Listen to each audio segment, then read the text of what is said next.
तो इस समय मैं दीपू चंद्र दास के घर पे हूँ, म्यानमार सिंह में है।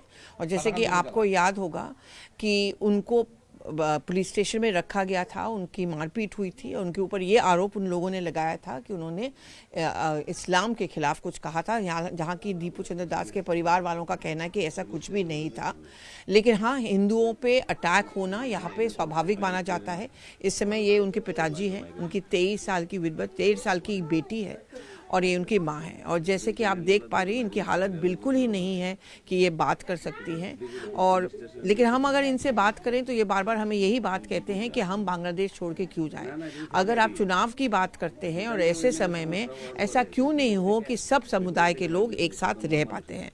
इनके आंसू थमते नहीं और हमारे लिए बड़ा मुश्किल होता है इनसे कोई और सवाल पूछना, लेकिन फिर भी हम एक दो सवाल पूछने की कोशिश करेंगे। आप बोल रहे हो कि बांग्लादेश छोड़ के क्यों जाएं, लेकिन क्या आपको लगता है हिंदुओं पे यहाँ पे अत्याचार हो रहा है, ऐसे में रहना मुश्किल हो जाता है?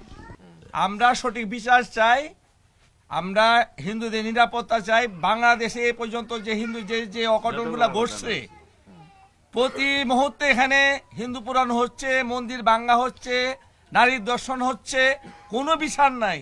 तो वो ठीक আমরা এই দেশের মানুষ, আমরা এই দেশে বেঁচে থাকবো। हम बांग्लादेश के हैं, हम यही रहना चाहते हैं, लेकिन बात ये भी है कि बहुत सारे हिंदुओं पे अत्याचार होता है, महिलाओं को भी और मंदिर को भी तोड़ने की कोशिश की जाती है। अपनी एरम कानबेन ना, हाँ ये दीपुर माँ, ये है दीपू की माँ।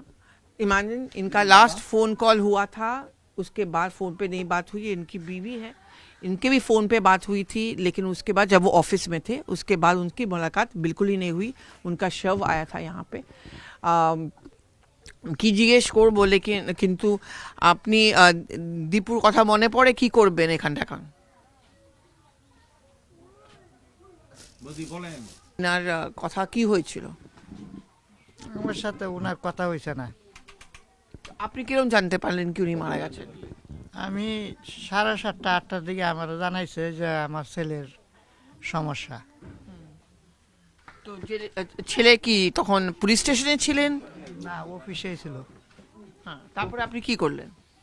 আমি দৌড়ে গেছি থানাত যাওয়ার পরে দেওয়া বসছি স্যারের কইলাম না এটা তো হেয়ানের ঘটনা, সেই নিয়ে যেমন লাগবো। কারণ ওসি স্যার আমার ঠিহানা মিহানা দিয়া কাটকুট দেওয়া পাড়াইছে। থানার ভিতরে তো বাইরে আইছি, থানার গেটের সামনে এমনি আমার খবর আইছে মারা গেছে, মারে আসছে। কেন মারলো ওনাকে? আমার ছেলে দীপুরে। हाँ, दीपू के কেন মারলো? কেন মারলো এটা তো বলতে পারতাম না। वो वहाँ रहते थे, ढाका में काम वहाँ करते थे, कभी कभी अपने परिवार से मिलने आते थे। और ये ऐसा हादसा हुआ है कि बहुत सालों में तक, बहुत महीनों तक मैं कहूँगी, वो नहीं मिल पाए हैं।